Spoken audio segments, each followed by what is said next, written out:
Bueno, el día de hoy vamos a hablar sobre la fisiopatología del dolor.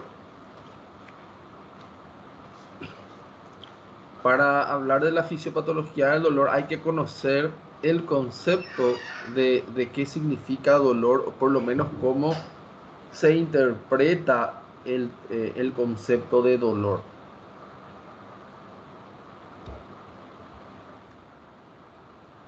El dolor es un concepto subjetivo. ¿Qué quiere decir? Que la persona es la que dice que siente dolor. ¿Eso qué quiere decir? No es ustedes como médico, como estudiante de medicina que evalúa a una persona con dolor que va a decir, este tiene menos o más dolor. No, es la persona que siente ese dolor, es la que dice la gravedad de ese dolor. Por eso el concepto es subjetivo. ¿Qué quiere decir? Que el dolor es percibido por el sujeto, no por el que le evalúa. Aparte de eso, el dolor es una experiencia sensitiva, desagradable. ¿Por qué? Porque el dolor es una sensación, ¿verdad? Y es desagradable asociado a un daño tisular actual, que quiere decir que los tejidos fueron dañados, o potencial. Eso quiere decir que estén en riesgo de dañarse, entonces como un mecanismo de defensa. Entonces, el dolor es un mecanismo de defensa que nos avisa que algo está mal o que algo va a estar mal en el organismo, ¿verdad? Eso puede ser incluso desde el punto de vista físico como desde el punto de vista psicológico también.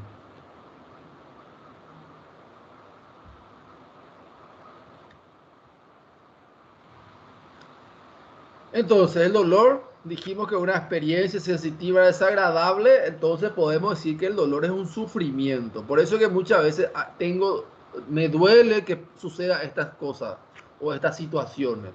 Pero no hay ningún agresor físico, pero sí una agresión emocional, ¿verdad? Entonces, tanto por una situación física como una situación emocional puede haber eh, dolor o sufrimiento. Y esto está relacionado a varios factores. Está relacionado al propio estímulo, que quiere decir, puede ser iniciado por un agente físico, por un agente químico, por una, desde el punto de vista emocional. Depende de las sensaciones que tiene cada persona con respecto a esos estímulos, y también depende mucho del motivo de esos estímulos. ¿En qué sentido le digo que ese motivo, ¿verdad? Eh, si una persona viene y te golpea sin previo aviso, el dolor es impresionante. Una persona puede llorar, puede gritar, puede desmayarse. ¿Y por qué no ocurre eso en un combate, por ejemplo, o en una situación deportiva donde los roces, los golpes son de alto impacto, pero sin embargo la sensación de dolor no está presente en todo momento? O sea, tiene que ser una magnitud mayor de lo normal para que esa persona... Entonces, depende en qué situaciones uno es expuesto a esos motivos, a esa situación o a ese agente que produzca dolor para realmente sentir el dolor. ¿Qué quiere decir? Puede haber estímulos dolorosos que no produzcan dolor. Y puede haber estímulos dolorosos que tengan que tener una intensidad específica para producir dolor. Y puede ocurrir una alteración en el organismo que un estímulo que no produce dolor produzca también dolor. se, se están dando en cuenta la complejidad que es hablar de dolor y de su mecanismo, ¿verdad? Entonces, y la importancia de ir conociendo estos mecanismos, porque justamente nuestra clase de hoy se dedica a la fisiopatología del dolor. También depende de la experiencia previa. O sea, cada persona siente el dolor de una forma diferente y cada persona siente el dolor de acuerdo a su experiencia previa. Para dar un ejemplo que es fácil de ver, una criatura que casi nunca estuvo expuesto al dolor o pocas veces está expuesto al dolor, recibe un golpe. ¿Cuál es su reacción? Agarra, llora, se desespera, se asusta, incluso puede desmayarse.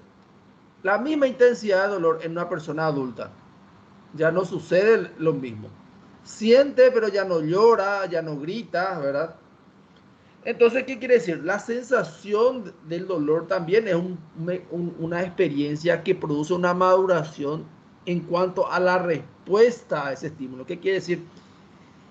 El cuerpo, la mente, el cerebro y todo el sistema del ser humano entonces se adapta a los estímulos cuando cada vez más recibe ese estímulo y recibe una experiencia, entonces reacciona de acuerdo a la experiencia y a la necesidad dependiendo del estímulo que ha recibido. Dijimos entonces que depende mucho también del contexto, ¿verdad? En una situación deportiva es distinta que en una situación imprevista. De ahí la importancia, ¿verdad? Que muchas veces se le avise a la persona que va a ser, por ejemplo, sometido a una vacunación. A una persona que se le avisa qué es lo que se le va a hacer, le va a doler menos porque va a estar preparado, va a saber lo que le va a pasar que a una persona que se le va y se le inyecta directamente la vacuna. De ahí que anteriormente a las criaturas se le iba y se le ponía eso. Eso llegó a producir muchos traumas, ¿verdad? Y que hoy día se conoce, ¿verdad? Entonces, cuando una persona va a ser sometida a una situación dolorosa y no conoce y es capaz de interpretar esa situación, nosotros como médicos debemos de advertirle, avisarle que esto va a suceder al ser sometido a esta situación dolorosa. Entonces esta persona va a darse cuenta, va a sentir dolor, claro que va a sentir dolor, pero todo el componente emocional de ansiedad, de susto, van a ser mucho menos porque va a estar preparado para asumir el dolor. De ahí que prepararle a una persona que va a sentir dolor a saber hasta dónde puede ser normal y hasta dónde puede ser patológico también es importante. Entonces depende mucho del significado que tenga para esa persona ese estímulo. De ahí que algunas personas van a sentir mayor dolor y otros. Por ejemplo, en la guerra, probablemente esas personas que se vayan a la guerra en el momento por la adrenalina, de acuerdo a sus convicciones o lo que sea, puede sentir menos dolor en el momento del combate que una persona que no se quiere ir a la guerra, que no quiere saber nada y se le tira en el lugar de combate. Cualquier cosa le va a doler. Entonces, más o menos sería eso la analogía para poder interpretar el dolor, que el dolor no es solo una situación física, sino también una situación mental.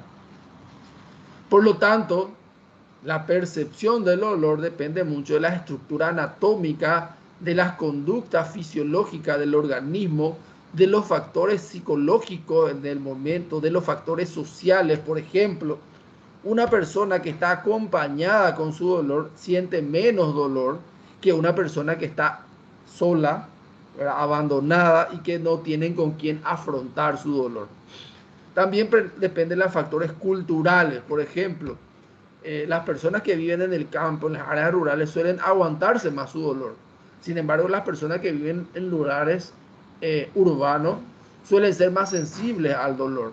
Entonces, por eso se piensa que es justamente cuando la persona de repente tiene mayor conocimiento también, tiene más percepción del dolor también. O sea, cuando de repente sabe más que de repente puede ocurrir, puede ser algo peor. Sin embargo, las personas que ignoran las situaciones que pueden producir dolor, una vez que se acostumbra al dolor, solo aguantan ese dolor y no lleva a otra situación. ¿Tá? Depende mucho del factor cultural. Y ya hablé también del factor cognitivo, ¿verdad? Entonces se piensa que las personas con mayor nivel cognitivo tienen mayor sensación de dolor también. Pero dijimos que no solo depende del factor cognitivo, depende de todas estas características. El dolor puede dividirse en agudo y crónico. El dolor crónico, antes de ser crónico, obviamente llegó a ser un dolor agudo. ¿Qué quiere decir? El dolor agudo es aquel dolor que empieza. Una persona que no tiene dolor comienza a tener dolor. Ese es el dolor agudo. Si ese dolor agudo tiene una causa y no se soluciona la causa, o se soluciona la causa y dejó un daño en el organismo que haga que ese dolor persista por más de 3 meses, entonces hablamos de un dolor crónico. Entonces, el dolor agudo normalmente es producido por un traumatismo. Traumatismo es algo que uno no espera que suceda, uno es expuesto a un golpe, a un traumatismo, y daña a estructuras del organismo y produce dolor. Ese traumatismo produce manifestaciones fisiológicas de defensa, o sea, el organismo se defiende y trata de reparar, y si repara, desaparece ese dolor. Pero si no repara o dañó alguna estructura, entonces se convierte en un dolor crónico. Sin embargo, el tratamiento del dolor crónico y del dolor agudo son distintos porque sus mecanismos son distintos. El dolor agudo es algo que está ocurriendo ahora, en este momento, y que lo máximo que se puede considerar su duración es hasta 3 meses. En realidad sería hasta un mes, en realidad se podría aceptar un dolor agudo, ¿verdad? Después de un mes se habla de subagudo, pero para hacerle más sencillo, le dividí en agudo y crónico para que puedan ir entendiendo el concepto. Entonces, una cirugía no es algo que el paciente se esté operando continuamente. No, se opera en ese momento, en ese día, en esa hora, termina la cirugía y se quedó el daño de la cirugía que puede producir dolor. Entonces, ¿qué es lo que pasa? Se pone anestésico, de repente se cuida la herida que no se infecte, ¿verdad? Si una persona tiene más dolor de lo normal y progresa a más tiempo, hablamos de un dolor crónico, que ahí probablemente ya no sea la cirugía la causa principal, ¿verdad? Ya sea la consecuencia de esa cirugía o haya otra alteración relacionada a esa cirugía. Las infecciones, ¿verdad? La gran mayoría de las infecciones son infecciones agudas, ¿verdad? Obviamente que existe también las infecciones crónicas, ¿verdad? Pero son menos, ¿verdad? Entonces, por eso que las infecciones están catalogadas dentro de las causantes de dolor agudo, como la faringitis, la apendicitis y la otitis. Ahora, ¿cuáles están catalogadas con enfermedades crónicas? Por ejemplo, las artritis y especialmente las artritis inmunológicas, ¿verdad? Las artritis son enfermedades de la articulación que normalmente suelen progresar a crónicas, ¿verdad? Los dolores de espalda, si bien puede haber un dolor de espalda por traumatismo, pero la causa principal en ese caso es un traumatismo. Ahora, si no hay un traumatismo y hay un dolor crónico, entonces las causas son múltiples. Normalmente el dolor de espalda suele ser la causa más frecuente de dolor crónico. Ya dije, el dolor crónico puede iniciarse con dolor agudo, pero cuando persiste se habla de dolor crónico.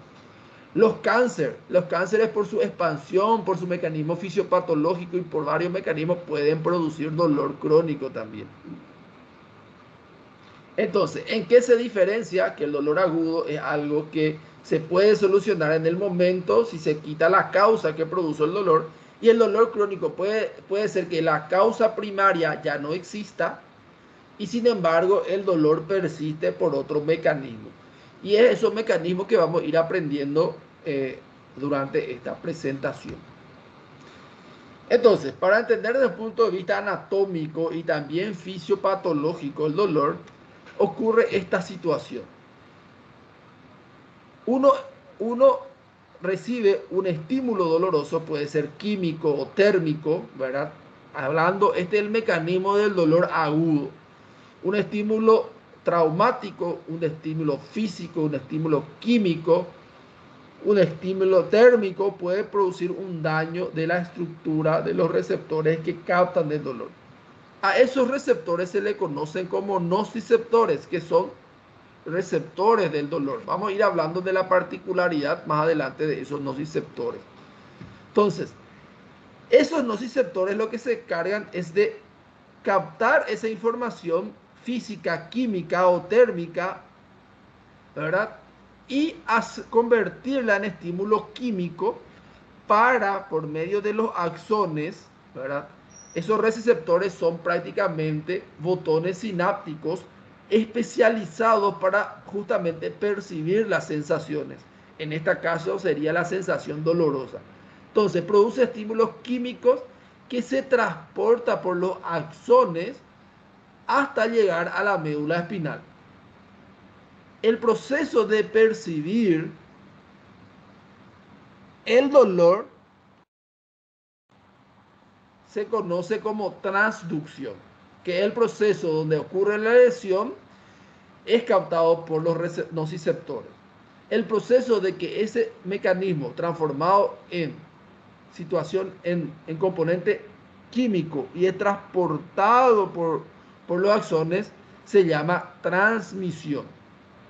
Después llega a la médula espinal y en ese nivel hay interacción de varias células entre sí y a ese proceso se le llama transducción. El proceso de transducción comienza en la médula espinal, sigue en el tronco cerebral y termina en la corteza cerebral. Cuando ese estímulo llega a la corteza cerebral, ocurre la última etapa del dolor, que sería la percepción, que es el momento que una persona se hace consciente de que existe un estímulo doloroso. No todo estímulo doloroso llega a producir dolor. Eso ya estuvimos hablando hace rato. Entonces, ¿qué quiere decir? Que una situación que produzca normalmente dolor, si bien y el receptor se da cuenta que no es dañino para el organismo, o puede ocurrir cierto daño, o puede de repente llegar hasta transmitirse, llega a la médula y la médula se da cuenta que este estímulo no es doloroso, no es dañino, entonces, o a nivel del tronco, se da, el sistema de defensa se da cuenta y no hace llegar a la corteza, entonces una persona no se da cuenta del dolor o de repente puede ser porque el estímulo no sea doloroso. Conocer esa situación es muy importante porque de ahí es lo que uno agarra y hace el tratamiento. Por ejemplo, los analgésicos que uno consume, entonces actúan en las situaciones químicas del lugar, de los receptores, los bloqueos que se producen con anestésico a nivel de los nervios o incluso de la parte central, para que se hace eso para que no llegue a ser consciente. Entonces, esas situaciones que nosotros como médicos utilizamos para cuando una persona va a recibir, por ejemplo, una cirugía o va a recibir un procedimiento o de repente hay una situación muy dolorosa que se quiere eliminar porque ya no se va a poder eliminar la causa, pero sí se puede eliminar el dolor, es muy importante al conocer este circuito, ya que conociendo este circuito podemos conocer los mecanismos que podemos utilizar para ir evitando que ese dolor llegue a la parte central en caso que la situación es eliminar el dolor. Hay que recordarse, siempre lo que tenemos que eliminar es la causa del dolor y no el dolor en sí, ¿verdad? Pero hay situaciones donde no podemos eliminar la causa y tenemos que eliminar el dolor. Y hay situaciones donde tenemos que eliminar tanto la causa y eliminar el dolor. Entonces, siempre la situación es sentir o no sentir dolor en realidad. Entonces, para eso es lo que queremos saber la fisiopatología del dolor, para que los pacientes no tengan dolor, para nosotros saber utilizar los medicamentos, las terapéuticas y detectar también dónde está ocurriendo el dolor y dónde ocurre el mecanismo de dolor.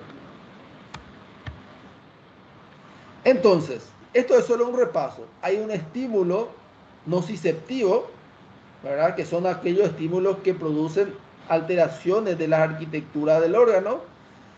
Es captado por el nociceptor, que es una prolongación prácticamente de los botones sinápticos de los axones, este nociceptor envía por su acción y va el ganglio dorsal posterior.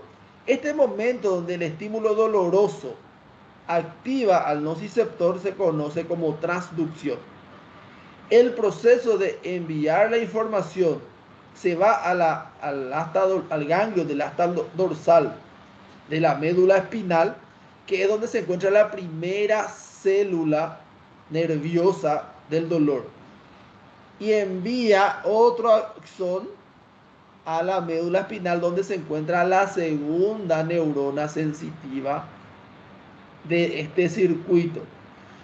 En este lugar donde ocurre la nocicepción, pasa hasta llegar a la médula espinal, se conoce como transmisión del estímulo doloroso. Cuando llega a la médula espinal, existen varios tipos de neuronas que interfieren para hacer que ese estímulo llegue con mayor rapidez a la corteza o disminuya su intensidad o se atenúe o haga que desaparezca ese estímulo y no suba más arriba. Ese estímulo entonces llega a la segunda motoneurona sensitiva, y esa neurona sensitiva envía un axón, o sea, esa neurona sensitiva hace que un axón se cruce al otro lado y suba hasta arriba, pasando por el tronco cerebral, llegando al cerebro a nivel del tálamo. El tálamo es el centro del dolor. ¿Por qué? Porque el tálamo es el que decide si este estímulo va a ser percibido por la persona o no. Entonces, llega al tálamo. En el tálamo se le conoce como el centro obligatorio de parada de estos axones, ¿verdad? Para que de ahí sea distribuido a donde tiene que ser distribuido para que una persona reaccione a ese estímulo doloroso. Entonces, del tálamo puede irse a la corteza cerebral frontal. ¿Y cuál es la función de la corteza frontal, por ejemplo? Uno tiene la función de reaccionar ante estímulos desde el punto de vista del pensamiento, de las emociones. Otro es la encargada de los movimientos musculares voluntarios. Entonces, es la encargada de agarrar y retirar el miembro o retirar el cuerpo de ese estímulo doloroso. Después se van a la corteza parietal, ¿verdad? Y la corteza parietal es la corteza que se encarga de sentir ese dolor. Entonces, la persona, al mismo tiempo que está retirando por eso de repente uno agarra y retira la mano y después se da cuenta que le dolió. ¿Y por qué eso? Por el reflejo de defensa que hace el organismo al llegar a la corteza central frontal. Y después uno siente. ¿Por qué uno siente? Porque ese estímulo llegó hasta la corteza parietal, que es la encargada de percibir el dolor. Y también lleva a la corteza temporal. Y la corteza temporal es la encargada de las emociones y de la memoria a nivel del hipocampo y el sistema límbico.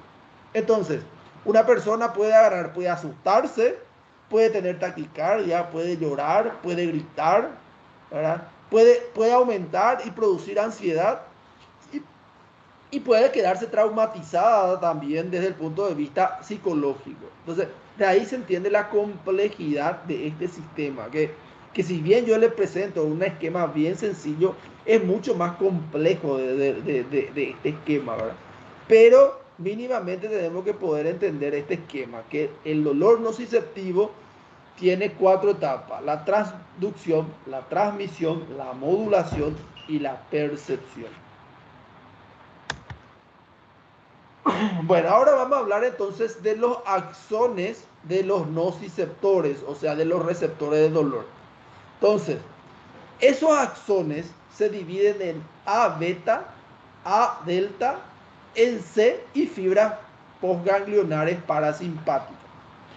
Ustedes pueden ver que son diferentes. ¿Son diferentes en qué sentido? Son diferentes en tamaño y son diferentes en cuanto a su formación.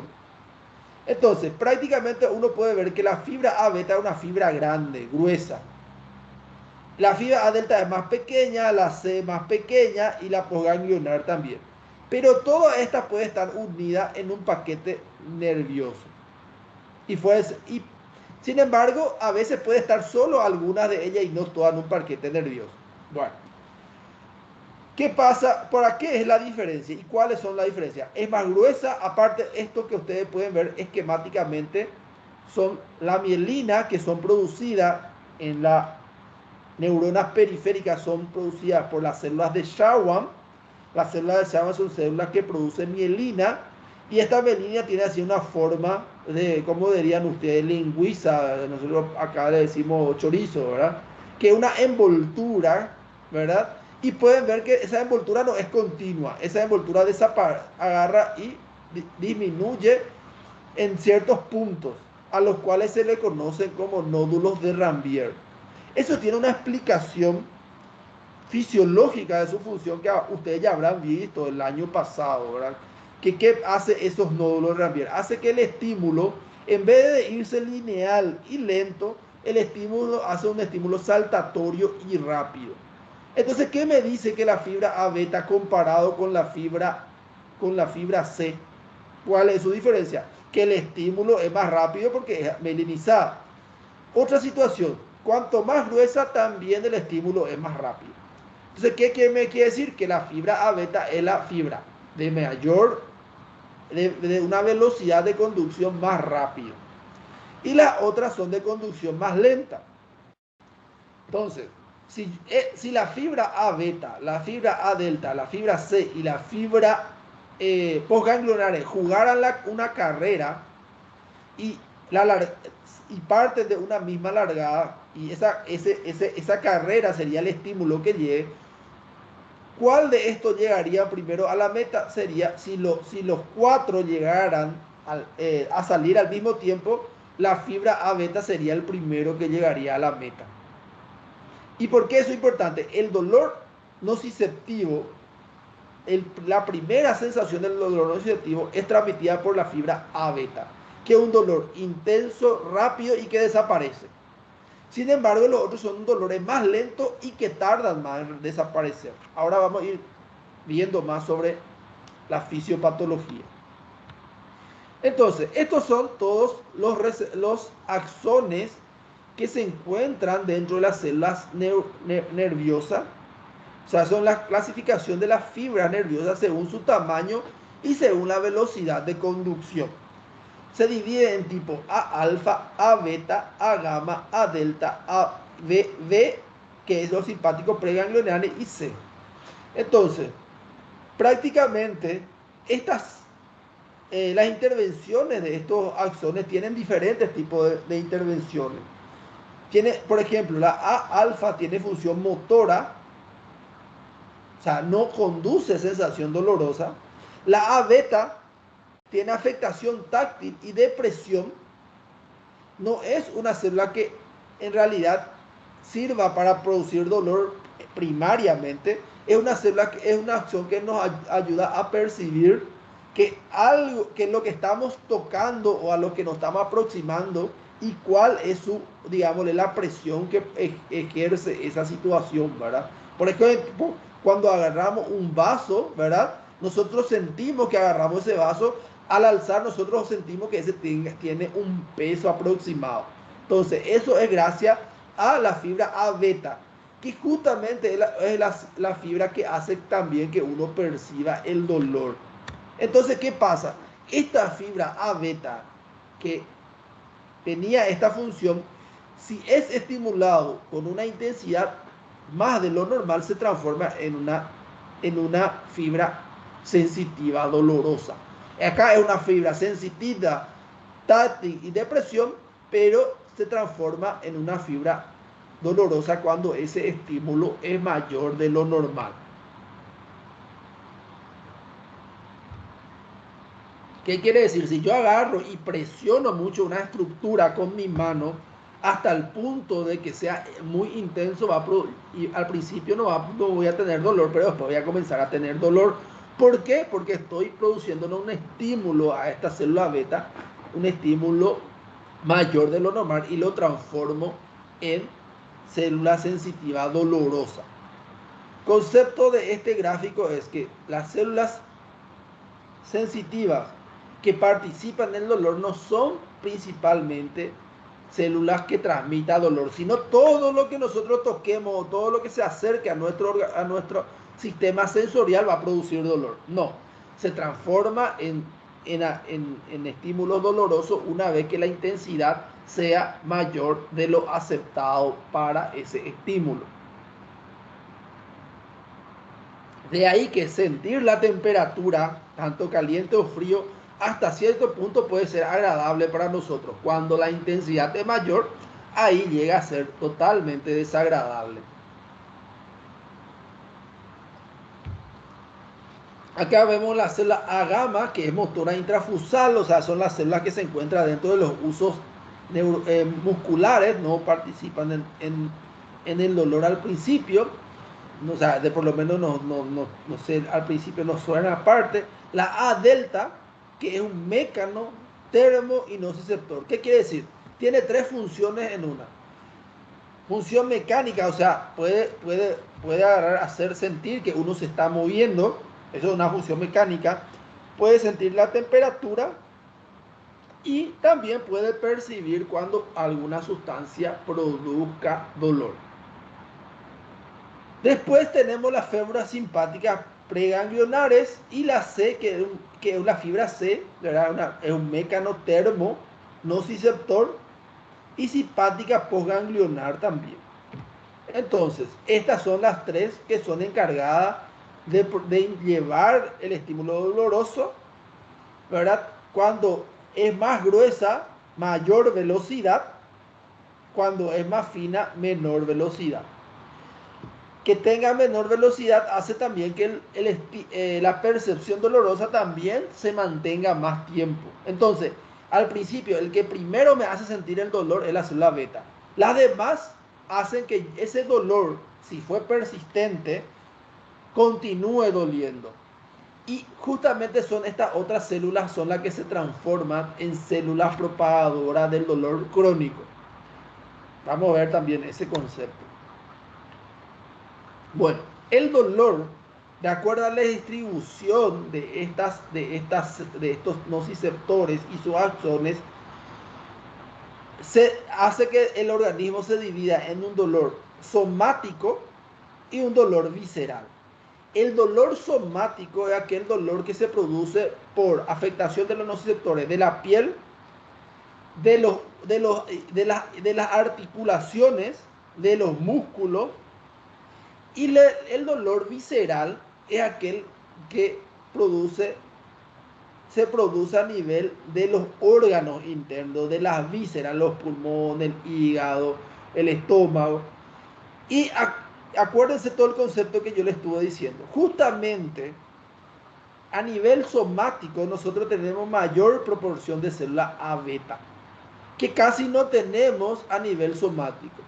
De ahí que cualquier estímulo que llega a nivel de la piel o las articulaciones produce un dolor intenso y muy rápido. Sin embargo, el dolor que nosotros sentimos a nivel visceral es un dolor. Puede ser intenso, pero el inicio suele ser más gradual y suele ser más persistente. Entonces, por ejemplo, si una aguja entra en la piel, uno va a sentir en el momento que entra la aguja y después cuando sale. Y después ya vamos a sentir un poco, pero ya va a ir desapareciendo. Sin embargo, si entra en el abdomen, probablemente cuando ingrese el objeto tarde para producir ese dolor. Cuando se produce va a comenzar a aumentar de intensidad hasta ser muy intenso y va a tardar en desaparecer de a poco, ¿verdad? Esa es la diferencia. Y esa diferencia se ve justamente por las proporciones de las células A beta, A delta y fibra C, que se encuentran más en las vísceras y menos en la parte somática. De ahí la importancia también de poder clasificar al dolor, al dolor somático y dolor visceral. El mecanismo es distinto, la forma de percepción es distinta. Que van a ver el siguiente año en la parte de semiología cómo se clasifican los dolores desde el punto de vista semiológico. Entonces, Estos son conocidos como nociceptores aferentes primarios. ¿Qué quiere decir? Son los nociceptores que captan la información y llevan esa información al sistema nervioso central. Por eso se le conoce como nociceptores aferentes primarios. Bueno, dentro de estos nociceptores aferentes primarios, las fibras A delta, C y postganglionares simpáticos son conocidos como nociceptores silenciosos. En realidad, la A delta y la C. Estas dos células son, estos dos axones o nociceptores de axones, o sea, los axones de estos nociceptores son conocidos como nociceptores silenciosos. Por ese mecanismo que le estuve diciendo, que llevan información más lenta y más duradera. O sea, al principio no produce mucho dolor y después va aumentando. Por eso son conocidos como unos receptores silenciosos. Este gráfico que nosotros estamos viendo, y los nociceptores silenciosos son los encargados de la sensibilización. ¿Qué quiere decir la sensibilización? Hacer que una persona perciba cada vez más el dolor. Entonces, estos axones son los que llevan de repente la memoria y hace que permanezca el dolor. Son los encargados de que si de repente el daño fue muy intenso, haga que el dolor persista y se transforme en un dolor crónico. Son estos nociceptores silenciosos.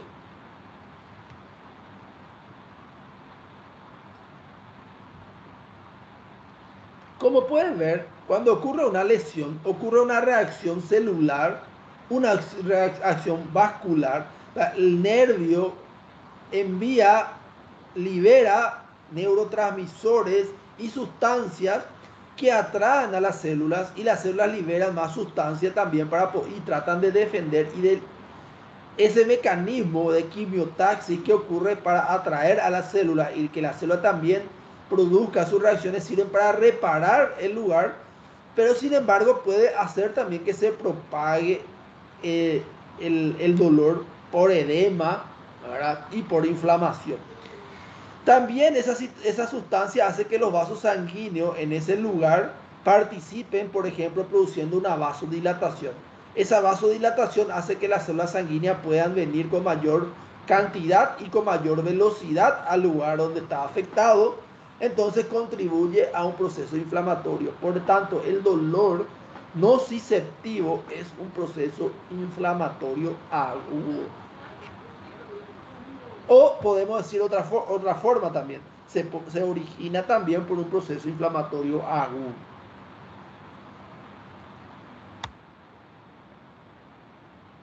Entonces, hablamos entonces sobre esos nociceptores. Los nociceptores aferentes primarios tienen funciones neuroefectoras. Por ejemplo, secretan sustancias P. Y esta sustancia P, ¿qué es lo que hace? Es un potente vasodilatador, produce degranulación de los mastocitos, produce quimiotaxis de los linfocitos y aumenta la producción y liberación de mediadores inflamatorios. O sea, la sustancia P liberada por los nociceptores hacen que aumente el proceso de defensa o de inflamación. Acá podemos ver un gráfico donde muestra la interacción entre los nociceptores y las células inflamatorias y la liberación de los mediadores inflamatorios.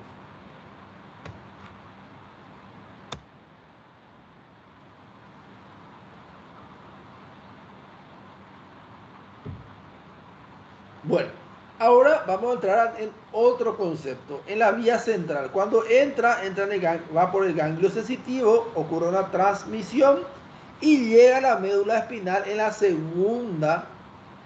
segunda neurona sensitiva. A este nivel puede hacer que esta neurona sensitiva, que se le conoce como interneurona. ¿Por qué se le conoce como interneurona? Porque son neuronas que se conectan con otras neuronas. Son neuronas internas que son las que se encargan de decir, vos te vas a hacer movimiento motor rápido mediante un arco reflejo, por ejemplo en este dibujo, retirar la mano, O primero te vas a ir arriba del cerebro, que sepa el cerebro que diga si es que va a retirar o no va a retirar. O puede ser que diga la misma cosa. O también es la que es encargada de decir, hace que ese llore, hace que ese grite, hace que se asuste, hace que aumente su frecuencia cardíaca, hace que corra, hace que salte. Todos son gracias a esta interneurona que se encuentra en la médula espinal. Esto tiene la opción de conectarse con un arco reflejo o tiene la opción de cruzarse al otro lado y subir hasta llegar al tálamo.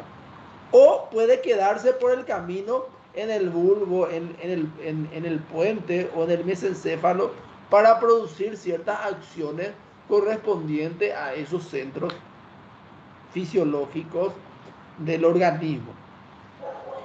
¿Cómo hace eso? Mediante liberación de sustancias también, glutamato, sustancia P, proteína vinculada con el gen de la calcitonina.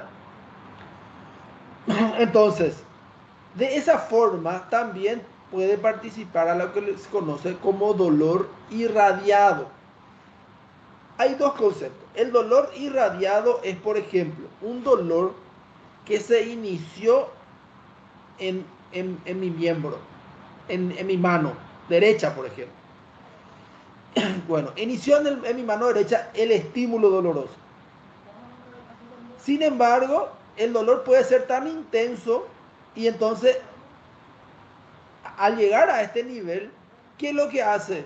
Envía información al sistema nervioso central diciendo y haciendo que ese dolor que empezó en la mano vaya y se extienda por el brazo, ¿verdad? E incluso puede llegar al cuello, para dar un ejemplo.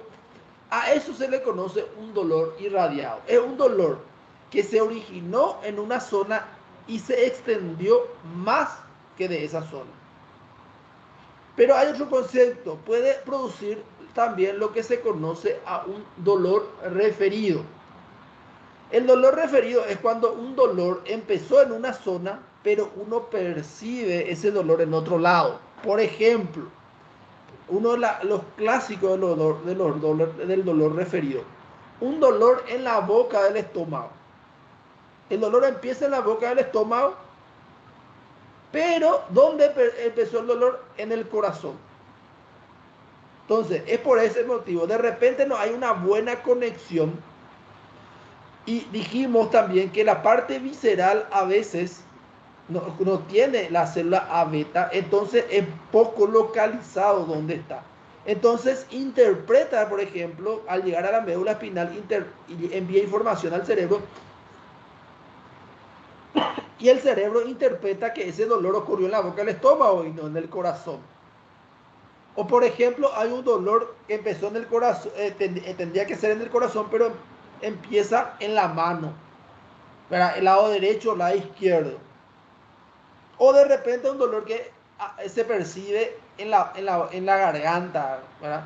Todos esos dolores que a veces son dolores de un infarto de miocardio, que la lesión está en el corazón, pero se percibe otro lado. Esos son dolores referidos. Y los dolores irradiados son que empiezan en un lugar y se extienden. Y todo ocurre por esta situación de la modulación y el tipo de axón que existen en cada zona. Normalmente las lesiones viscerales suelen producir dolores referidos y los somáticos pueden llegar a producir dolor irradiado. Entonces ese otro concepto, el conocer cuál es la diferencia entre el dolor referido y el dolor irradiado, ¿verdad? Y cuáles son sus mecanismos.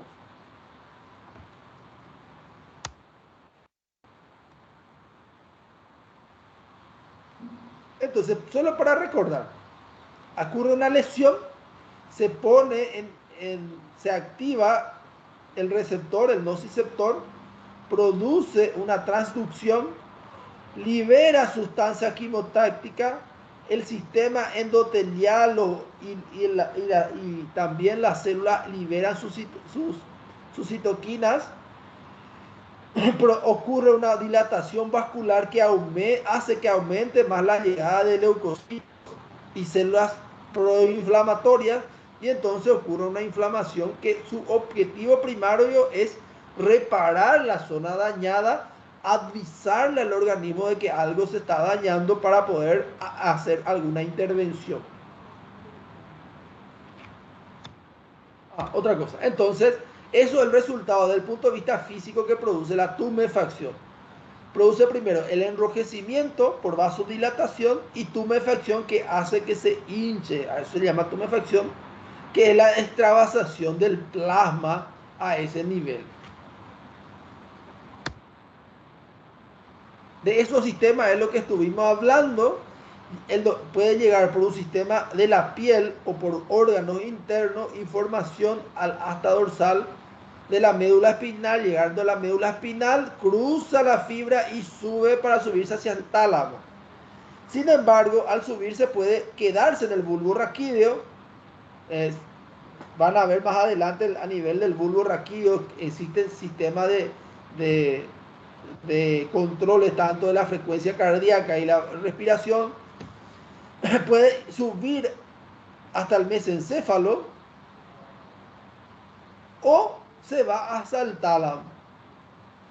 En el tálamo sirve como una función de agarrar y discriminar y decir dónde se tiene que ir ese estímulo, la región parietal, temporal, frontal, ¿verdad?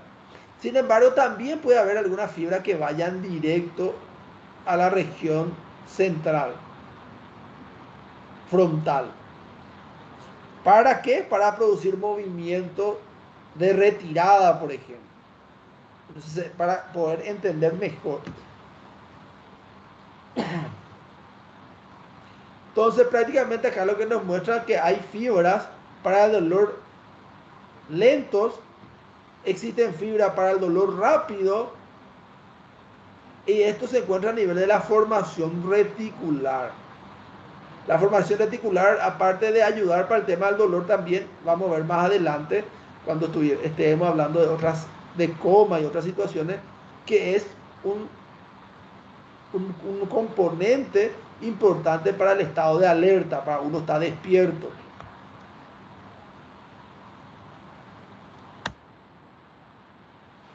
Entonces, estos circuitos sirven para la atención, para la sugestión y también sirve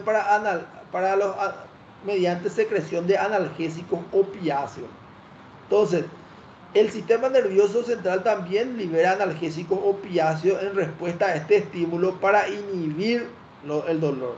Ustedes van a saber que existen opiáceos artificiales que se consumen, que son los medicamentos para inhibir el dolor. Eso también es secretado en una proporción menor y dependiendo del estímulo a nivel del sistema nervioso para evitar de que uno perciba dolor. Entonces, mediante sus receptores, también se puede secretar ciertos péptidos endógenos opioides como las encefalinas y la endorfina B. Entonces, este circuito puede hacer que el estímulo doloroso tenga que ser potenciado y aumentado, o también puede hacer que este estímulo sea bloqueado o atenuado o disminuido. Para eso sirve todo este circuito que conocemos. A estos circuitos le conocemos como modulación. Cuando llega a la corteza le llamamos ya de percepción. Todo el sistema previo a la percepción es inconsciente y es consciente solo cuando llega a la corteza cerebral. Entonces, teniendo todo ese concepto, podemos decir ya y hablar de los tipos de dolor. Según la duración, ya hablamos de dolor agudo y dolor crónico. Según la patogénesis, lo que nosotros estuvimos viendo ahora era el dolor nociceptivo, aquel dolor que se produce por un estímulo doloroso. Existe el dolor neuropático. El dolor neuropático es un dolor que la gran mayoría es un dolor crónico que ocurre porque ocurrió una lesión de una estructura, pasó el estímulo doloroso, pero la lesión persistió. Por lo tanto, el estímulo doloroso persiste porque hay un daño ya que en ese momento puede ser causa de una lesión nociceptiva, pero que se propagó. Eso sería el dolor neuropático. El dolor psicogénico es aquel dolor que no hay una situación que produzca dolor, no hay daño estructural, sin embargo la persona percibe el dolor. Se piensa que es por problemas de neurotransmisores, ¿verdad? Pero aún hay muchas teorías sobre esto. Entonces, por eso que el dolor puede ser tratado con analgésicos, puede ser tratado con antiepilépticos, puede ser tratado con antipsicóticos o antidepresivos, ¿verdad? De ahí que conocer la patogenia es importante para el tratamiento. Según la localización, ya hablamos que podría ser somático o visceral, y ya sabemos por qué es somático y visceral y las diferencias. Según el curso, puede ser un dolor que sea continuo, que quiere decir una persona que todo el tiempo esté percibiendo ese dolor, o puede ser que la persona sienta el dolor y después desaparezca, y vuelva a aparecer y desaparezca. Eso se le conoce como irruptivo. Después, pues depende de la intensidad. La persona puede sentir un poco de dolor, un dolor un poco más intenso y un dolor severo que para él es irresistible. Entonces se puede dividir el dolor en leve, moderado y severo de acuerdo a la intensidad que percibe esa persona. También el dolor puede ser originado por alteraciones que nosotros le producimos al paciente, ¿verdad? Por ejemplo, al ponerle la vacuna, un dolor que no es algo no predestinado. Si bien es activado por los nociceptores, es producido por un acto médico para tratar, o de repente algún error médico también podría ser, ¿verdad? A ese tipo de dolor que es producido para un tratamiento se le conoce como dolor iatrogénico. Bueno, entonces, ahora vamos a hablar del dolor neuropático. Conociendo ya más o menos el concepto del nociceptor, que es lo que normalmente ocurre primero, ahora ya estamos preparados para poder entender el concepto de dolor neuropático. El dolor neuropático ocurre cuando las fibras aferentes primarias, ¿se acuerdan de esas fibras que estuvimos viendo? Y los nociceptores, una vez lesionados, se vuelven muy sensibles a los estímulos mecánicos y empiezan a emitir impulsos en ausencia de todo estímulo. ¿Qué quiere decir? Se lesionó, paró el estímulo, se quedó lesionado la estructura y entonces esa estructura se encarga de enviar estímulo doloroso a pesar que ya no exista estímulo de nocicepción. Para este tipo de dolor intervienen diversos mecanismos y se debe a una concentración alta de los canales de sodio. Entonces, se vio que la alteración que en estos axones o en estas vías o en el sistema nervioso tanto periférico o central, porque puede ser también en los nervios centrales, se vio que hay aumento de los canales de calcio. Pero también puede haber una sensibilización a la noradrenalina. Entonces, estos son los dos mecanismos de alteraciones que pueden llevar a que una fibra dañada produce dolor neuropático. A nivel del neuroperiférico, por ejemplo, podría ser la neuropatía diabética, que es la causa más frecuente de dolor neuropático. La neuropatía diabética tiene varios mecanismos también de producir lesión de los axones y de las células para producir dolor. No es tema de este capítulo conocer los mecanismos específicos, ¿verdad? Solo el mecanismo general. Pero produce lesiones de los nervios periféricos. Las neuronas aferentes primarias pueden producir, por ejemplo, a nivel periférico, por ejemplo, el herpes zóster. O sea, ¿qué quiere decir? Un virus que se aloja después de producir su cuadro infeccioso, puede alojarse a nivel del ganglio del asta dorsal de la médula espinal, y cuando uno tiene una inmunidad baja puede salir y producir lesiones ampollosas y puede de paso producir una lesión axonal y producir lo que se le conoce como dolor herpético o postherpético en realidad.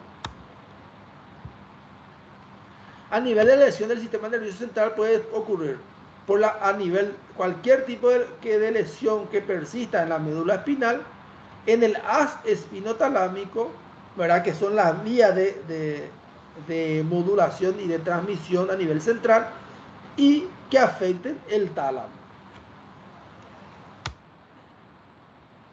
Bueno, ¿cómo uno percibe el dolor? Uno puede percibir el dolor como una sensación alterada.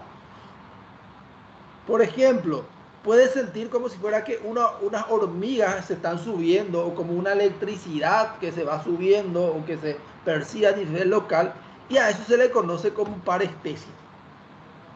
Entonces, o puedes sentir una forma desagradable que no puede definir.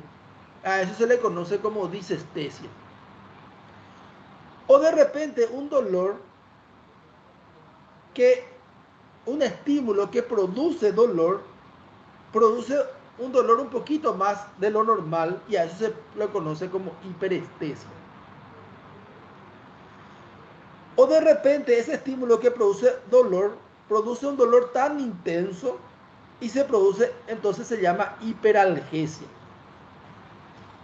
O de repente puede haber un estímulo que no produzca dolor. Por ejemplo, acá podemos ver una pluma que se puede pegar por la piel, y esta pluma no tendría por qué producir dolor.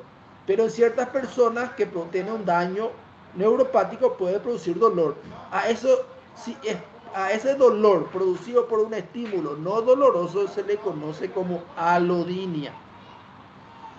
Existen situaciones donde un estímulo que no produce dolor, produce dolor local y también se extiende en otras partes del cuerpo y suele ser muy intenso. A eso se le conoce como hiperpatía. O sea, la hiperpatía es igual que la alodinia, pero en vez de ser local se extiende a otra parte del organismo, más que del lugar donde ocurrió el estímulo. A eso se le conoce como hiperpatía. Todas estas son formas de manifestarse de los dolores neuropáticos: la parestesia, la disestesia, la hiperestesia, la hiperalgesia, la alodinia, la hiperpatía. Ahora vamos a hablar de un dolor que es menos frecuente, pero también hay que tener en cuenta del dolor mantenido por el sistema simpático. ¿Se acuerdan de las fibras preganglionares que estuvimos hablando? Bueno, esa también puede participar. La lesión de los nervios periféricos, los nociceptores aferentes primarios lesionados adquieren sensibilidad adrenérgica y es posible activar por estimulación de la corriente simpática centrífuga. La actividad simpática puede reclutar a los nociceptores sanos cuando aparece la inflamación. ¿Qué quiere decir? Que esa célula simpática que transmite el estímulo doloroso, una vez que activado, puede hacer que las otras fibras también transmitan dolor. Entonces, hace como un estímulo de potenciación del dolor cuando es activado. De ahí que tiene ciertas características particulares. Tiene un dolor quemante similar de lo que ocurre. El dolor quemante es una disestesia, semejante a lo que ocurre en el dolor neuropático. Pero la diferencia es que el dolor neuropático ocurre en un tiempo muy alejado, ¿verdad? Sin embargo, este dolor simpático ocurre incluso horas, días o incluso semanas después de la lesión. ¿Qué quiere decir? Ocurrió una lesión, yo hice un tratamiento de esa lesión primaria, traté todo, pero sin embargo la persona persiste con el dolor y es un dolor quemante. Aparte de eso, en esa zona ocurre una hinchazón del miembro o del lugar donde ocurrió el dolor. Puede incluso asociarse a osteoporosis periarticular pasando el tiempo, cosa que no ocurre en el dolor neuropático. Y lesiones artríticas en las articulaciones distales. Como pueden ver acá, ven, es un lugar donde ustedes no ven ninguna herida, pero ven que están inflamados, están hinchados si comparado al otro lado. Esto es una característica del dolor mantenido por el sistema simpático. Se conoce también como distrofia simpática refleja a este tipo de dolor. Puede ser originado por fractura ósea, por traumatismo de tejidos blandos, infarto de miocardio e incluso por el accidente cerebrovascular. La característica, dolor quemante que puede aparecer en horas, días o semanas cuando ya pasó el estímulo doloroso y suele estar relacionado a edema y osteoporosis. ¿De dónde se quitó la gran mayoría de la información? Es del libro de Harrison, donde encontré que es un poquito más esquemático. Sin embargo, de repente, si ustedes leen directamente sin entender la clase, puede complicarle un poco la comprensión, ¿verdad? Lo ideal es que vayan haciendo su anotación y después vayan leyendo. Igual van a encontrar también en el libro de Port, pero probablemente encuentren con otro tipo de enfoque. No sé si tienen alguna pregunta con respecto a este tema.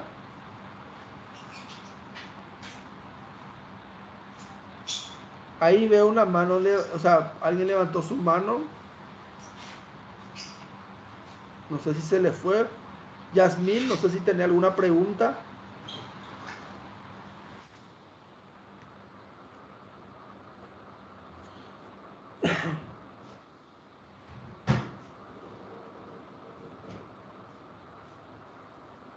Ok, gracias, Yasmín. En realidad, tiene que aprender bien el esquema, los conceptos, ¿verdad? Eh, bueno, bienvenida. Mis clases son prácticamente de esta forma. Yo le doy la información más relevante. Si uno de repente mira por cantidad de diapositivas, va a ver que es poco comparado con lo que de repente a algunos veces se le da muchas diapositivas.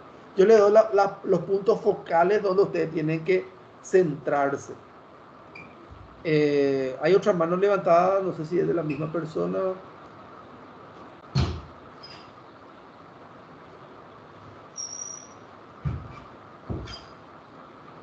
Okay. Sí, bueno. Entonces, pueden leer en el libro de Harrison, también pueden leer en el de Port. Y cualquier pregunta que tengan después de la lectura, igual pueden hacer en las siguientes clases. Si no hay preguntas, entonces voy a parar la grabación y voy a subirle la clase. Muchas gracias por la atención.